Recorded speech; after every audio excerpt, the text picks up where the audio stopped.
Sahabat setia, hari ini saya ditemani oleh dua mahasiswi dari STT Jeffrey Jakarta program Strata 1, dua nona manis dari Pulau Sumba. Yang di sebelah kiri saya silakan memperkenalkan diri. Febriani Lede. Sebelah kanan, Yesi Doo. wah, selamat datang dan selamat menemani Ibu di dalam acara Sahabat Setia. Mereka berdua sudah bersedia menolong saya untuk memberikan sebuah ilustrasi tentang menjadi serupa dengan Kristus. Dan Yesi yang di sebelah kanan saya akan menjadi model, dan saya akan minta tolong Feby untuk memasukkan data ke komputer berkaitan dengan Automatic Photo Maker. Siap? Siap. Oke, kita mulai ya.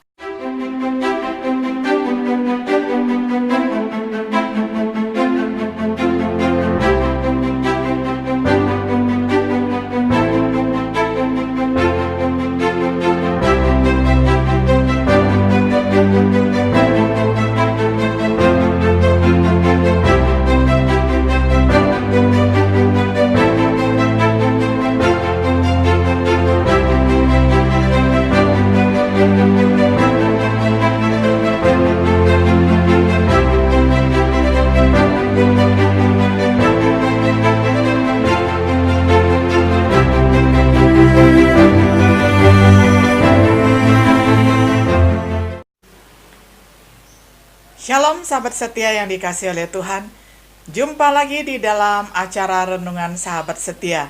Pada hari ini kita akan membawakan satu tema yang sangat penting, yakni menjadi serupa dengan Kristus. Saya akan membacakan untuk kita semua dari Roma 8 ayat 29. Sebab semua orang yang dipilihnya dari semula, mereka juga ditentukannya dari semula untuk menjadi serupa dengan gambaran anaknya, supaya ia, anaknya itu, menjadi sulung di antara banyak saudara. Saudaraku, menjadi serupa Kristus, prosesnya itu menuntut kesediaan kita untuk bekerja sama dengan Allah Roh Kudus. Menjadi serupa Kristus membutuhkan kuasa ilahi dan tanggung jawab manusia sekaligus. Jadi ini adalah kerjasama kita dengan Allah, kita mau dibentuk oleh Allah dan diproses oleh Allah. Ada 3 hal yang memberi kontribusi agar kita bisa menjadi seperti Kristus. Karena menjadi seperti Kristus itu adalah tujuan tertinggi di dalam kehidupan kekristenan kita. Yang pertama, agar menjadi serupa dengan Kristus, pertama-tama kita harus berserah diri kepada Allah. Menjadi lebih serupa seperti Kristus merupakan hasil dari berserah diri kepada Allah. Ketika kita diselamatkan, kita menyerahkan hidup kita, menyerahkan masa depan kita, menyerahkan keseharian kita, kehidupan kita kepada Tuhan untuk diproses supaya semakin hari semakin serupa dengannya. Di dalam Roma 12 ayat 1 dan 2 tertulis bahwa ibadah melibatkan pengabdian diri yang sepenuhnya dan seutuhnya kepada Allah di dalam kehidupan kita sehari-hari.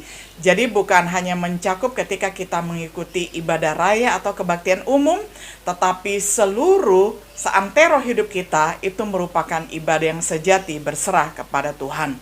Kita merelakan tubuh kita sebagai korban yang hidup, korban yang dipersembahkan yang naik ke mezbah Allah untuk dipersembahkan seluruhnya kepada Tuhan, sehingga pikiran kita ikut diperbarui dan diubahkan dari hari ke hari.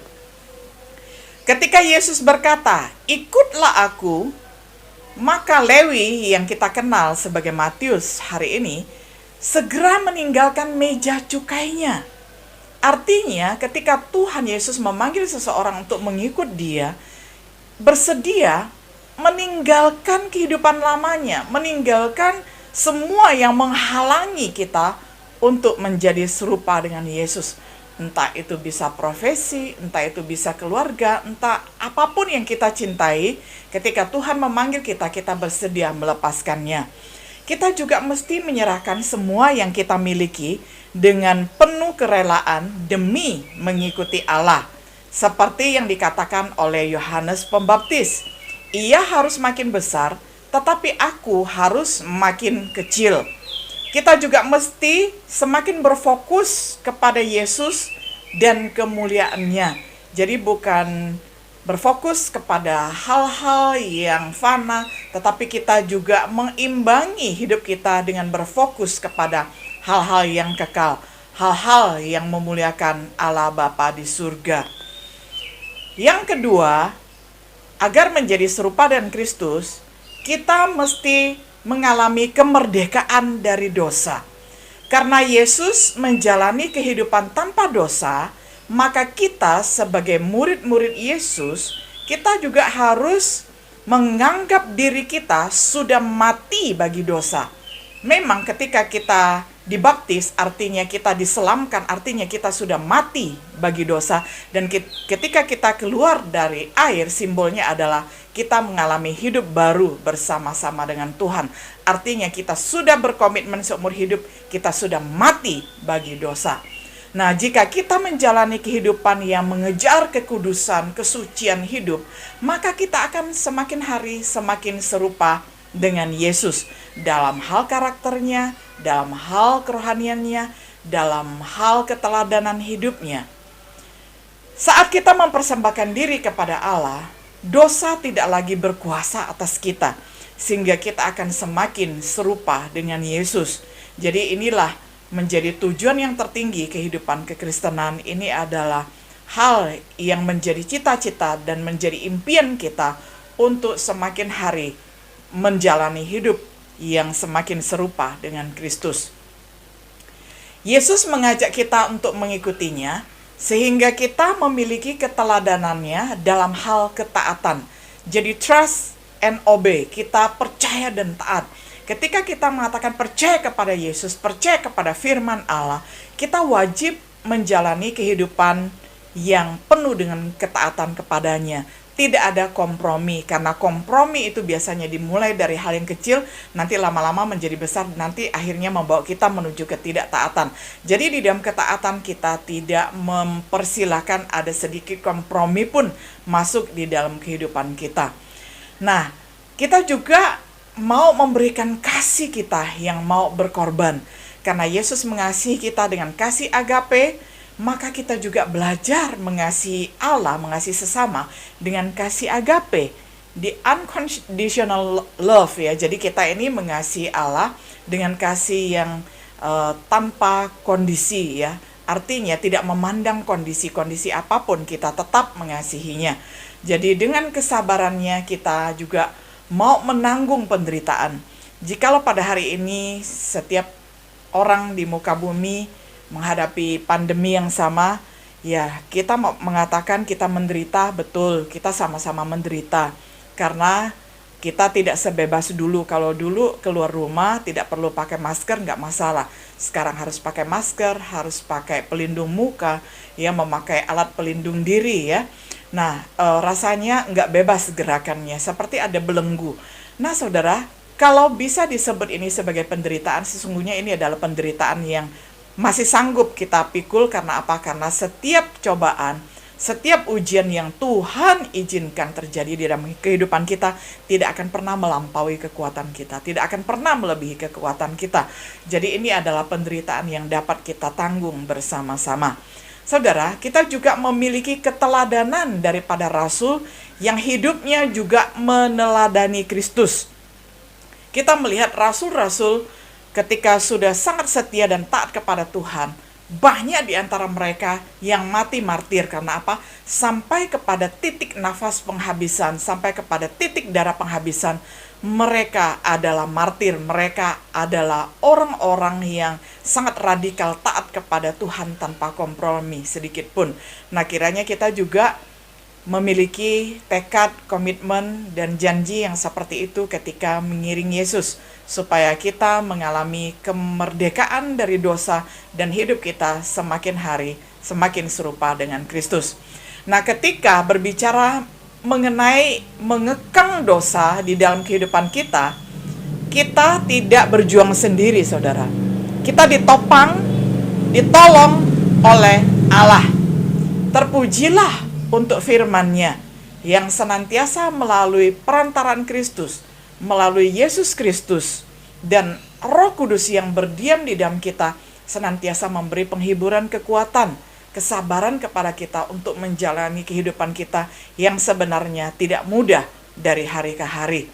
Nah, dengan demikian saudara, kita dapat mengekang dosa kita supaya kita tidak hidup di dalamnya, tetapi kita sudah berkomitmen mati bagi dosa dan kita mau hidup merdeka dari dosa dengan mengiringi Tuhan hari demi hari. Yang ketiga, supaya kita semakin hari menjadi serupa dengan Kristus adalah hasil dari pertumbuhan iman, saudara. Ketika pertama kali kita percaya kepada Tuhan, iman kita tidak seberapa besar. Kita bertumbuh mungkin dari 0, dari 1, dari 2, dan seterusnya. Kalau hari ini, saudara, iman kita sudah lumayan besar, itu semua adalah hasil dari pertumbuhan kehidupan kekristenan kita step by step, selangkah demi selangkah. Ketika kita pertama kali diselamatkan, tentu saja iman kita belum matang. Tetapi setelah sekian tahun mengiring Tuhan, setelah sekian puluh tahun hidup menurut firman Tuhan, pasti hikmat di dalam kehidupan kita bertambah-tambah besar. Pengetahuan kita, pengenalan kita akan Allah juga bertambah-tambah. Jadi kita memiliki pengalaman di dalam berbelas kasihan dan di dalam menyalurkan kasih karunia Kristus. Dan kemudian semakin hari kita tidak seperti tanaman bonsai. Kalau bonsai stagnan pertumbuhannya. Kalau kita itu adalah ibarat pohon yang terus bertumbuh. Dari kecil menjadi besar dan kemudian menjadi rindang, menjadi kuat karena akar-akar rohaninya itu kuat. Nancap di bawah tanah dan kemudian menyerap air. Nah, firman Tuhan adalah makanan rohani kita, adalah air kehidupan kita. Ketika kita setia dan setiap saat meminum air kehidupan dan memakan roti kehidupan, maka kerohanian kita juga semakin kuat. Kita juga bertumbuh semakin hari semakin serupa dengan Tuhan. Tanggung jawab kita adalah untuk menjadi lebih kuat dan menjadi serupa seperti Kristus. Firman Tuhan di dalam 2 Petrus 3 ayat 8 berkata, tetapi bertumbuhlah dalam kasih karunia dan dalam pengenalan akan Tuhan dan Juru Selamat kita, Yesus Kristus. Jadi itulah acuan ataupun standar pertumbuhan kita, saudara. Kita bertumbuh di dalam kasih karunia dan di dalam pengenalan akan Tuhan Yesus Kristus yang adalah Tuhan dan Juru Selamat kita. Dan kemudian satu ayat lagi di dalam 1 Tesalonika 3 ayat 12. Dan kiranya Tuhan menjadikan kamu bertambah-tambah dan berkelimpahan dalam kasih seorang terhadap yang lain dan terhadap semua orang, sama seperti kami juga mengasihi kamu. Jadi salah satu indikasi, salah satu cara kita mengukur apakah kita sudah bertumbuh seperti yang Tuhan kehendaki adalah apakah kita dapat mengasihi sesama kita. Kalau kita mengasihi orang yang sama-sama mengasihi kita, itu paling mudah, saudara. Tetapi ketika kita dipanggil untuk orang yang mengkritik kita, ketika kita dipanggil untuk mengasihi orang yang menjadi lawan kita atau yang memusuhi kita padahal kita tidak ingin bermusuhan dengan siapapun, kalau kita masih tetap bisa mengasihi mereka, artinya apa? Artinya pertumbuhan kita sudah sesuai dengan harapan Tuhan.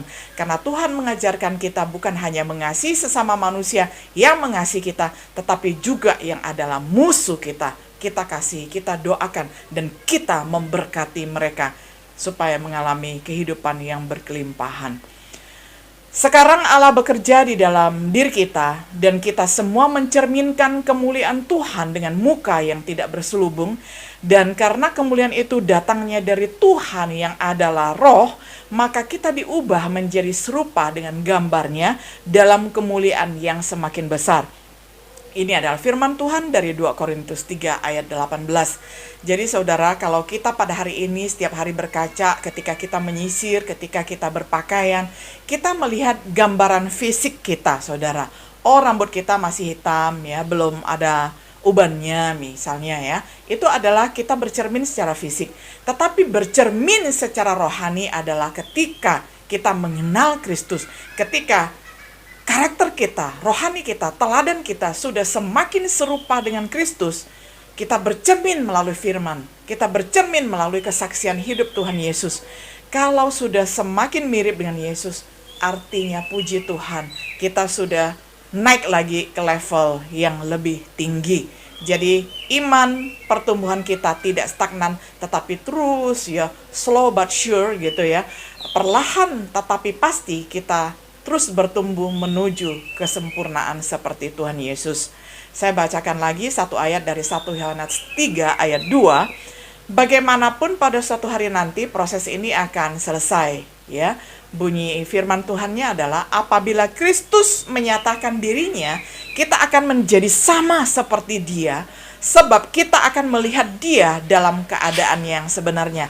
Nah, ini adalah harapan kita, cita-cita kita semua, supaya ketika Tuhan Yesus datang kedua kali menyambut kita sebagai mempelai perempuan, kita akan melihat keadaan Dia yang sesungguhnya, dan Dia juga akan melihat kita sudah bertumbuh sesuai dengan yang Dia inginkan. Nah, itu adalah kebahagiaan yang tiada taranya, tidak bisa diukur, nggak bisa dibeli dengan harta apapun di muka bumi ini. Jadi kalau mau mengejar kebahagiaan yang sejati dan sempurna, inilah ya, ketika kita berharap dan bercita-cita semakin hari semakin serupa dengan Tuhan. Jadi perhiasan kita bukan dari emas dan perak, melainkan karakter kita ini semakin bertumbuh, semakin serupa dengan Yesus Kristus. Jadi saudaraku, tujuan tertinggi kehidupan orang Kristen adalah menjadi serupa dengan Kristus. Mari kita mencapainya dengan 1. Berserah diri kepada Allah. 2. Memerdekakan diri kita dari dosa. Kita sudah berkomitmen mati bagi dosa. Dan yang ketiga, ini adalah hasil pertumbuhan iman dari hari ke hari. Dan hari ini saya bersyukur sekali akan ditemani oleh 2 mahasiswi dari STT Jeffrey Jakarta.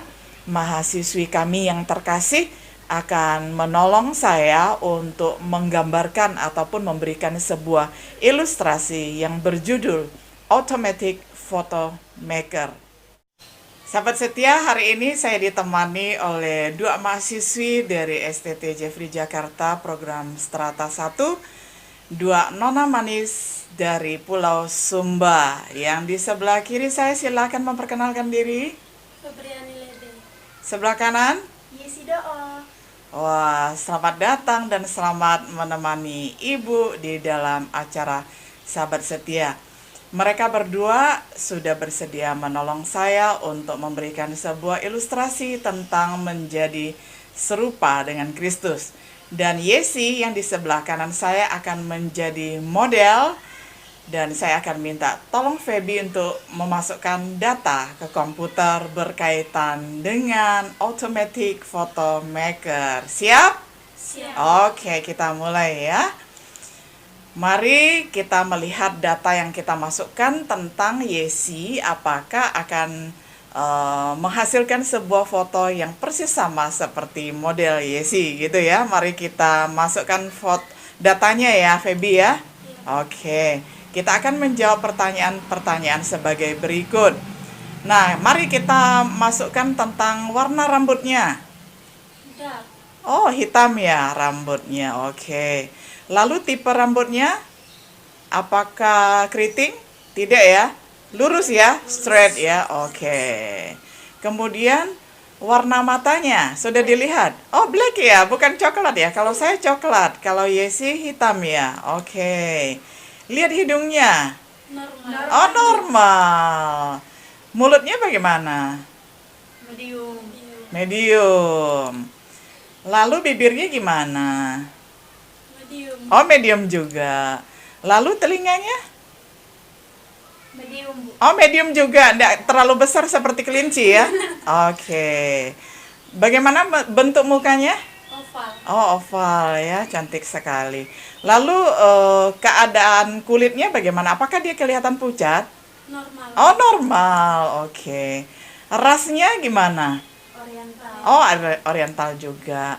Kalau ini penampilan di wajahnya, apakah ada kumis atau jenggot gitu? Ada nggak? Ada jenggotnya? Nggak ada. Oh, nggak ada. Oke, kita isi 6 ya. Nah, lalu kita melihat apakah Gendernya tentu saja Nona adalah female ya, perempuan ya. Oke. Nah, umurnya Yesi berapa ini? 17 sampai Oke, tepatnya 20 tahun. Kita sekarang menunggu data diproses ya. Oke, komputer sedang menganalisis data Yesi. Sekarang kita siap untuk melihat. Wah, ternyata hasilnya adalah serupa dengan Tuhan Yesus. Jadi bukan serupa jenggotnya, bukan serupa dengan warna rambutnya, bukan serupa dengan jenis kelaminnya, melainkan serupa apanya? Dengan karakternya, teladan hidupnya, dengan moralnya, ya, dengan kerohaniannya. Nah, kiranya ini menolong kita semua untuk memahami bahwa setiap kita sebagai orang Kristen terpanggil untuk bertumbuh sesuai dengan Yesus Kristus, menjadi serupa dengan Yesus Kristus. Kiranya renungan hari ini memberkati saudara sekalian, memberkati sahabat setia dimanapun berada. Shalom. Shalom.